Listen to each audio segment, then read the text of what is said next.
Hi అండి, అందరికీ నమస్కారం. Welcome to Telugu Zindagi channel. ఈరోజు మనం ఈ వీడియోలో గణతంత్ర దినోత్సవం గురించి స్పీచ్ చూడబోతున్నాము.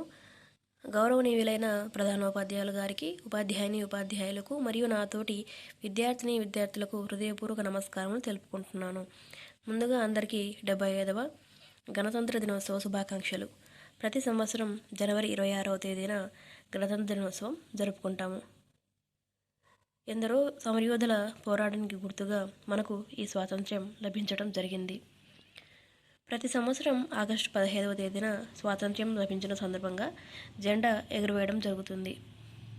ప్రతి సంవత్సరం ఆగస్టు 15వ తేదీన స్వాతంత్ర్యం లభించిన సందర్భంగా జెండా ఎగురవేయడం జరుగుతుంది. మరి జనవరి 26వ తేదీన కూడా గణతంత్ర దినోత్సవం జరుపుకుంటూ జెండా ఎగురవేస్తాము. అసలు జనవరి 26 విశిష్టత ఏంటి అంటే, 1950 జనవరి 26వ తేదీన మన రాజ్యాంగం అమలులోకి రావడం జరిగింది.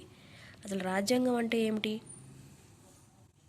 దేశంలోని జీవన విధానం ఒక క్రమ పద్ధతిలో ఉండటానికి, ప్రజలందరూ సమానంగా వారి స్వతంత్రతను కోల్పోకుండా అభివృద్ధి పథంలో ముందుకు సాగడానికి అనుసరించవలసిన విధి విధానాల సముదాయాన్ని రాజ్యాంగం అంటారు. మరొకసారి చెప్తున్నాను. అసలు రాజ్యాంగం అంటే ఏమిటి? దేశంలోని జీవన విధానం ఒక క్రమ పద్ధతిలో ఉండటానికి, ప్రజలందరూ సమానంగా వారి స్వతంత్రతను కోల్పోకుండా అభివృద్ధి పథంలో ముందుకు సాగడానికి అనుసరించవలసిన విధి విధానాల సముదాయాన్ని రాజ్యాంగం అంటారు. మన భారత రాజ్యాంగాన్ని డాక్టర్ బిఆర్ అంబేద్కర్ గారు రచించడం జరిగింది. నాకు ఈ అవకాశం కల్పించిన ఉపాధ్యాయులకు ధన్యవాదములు తెలుపుకుంటూ ఇంతటితో సెలవు తీసుకుంటున్నారు. చూశారు కదా ఫ్రెండ్స్, ఇది రిపబ్లిక్ డే గురించి చిన్న స్పీచ్. ఈ వీడియో మీకు నచ్చినట్లయితే లైక్ చేయండి, షేర్ చేయండి.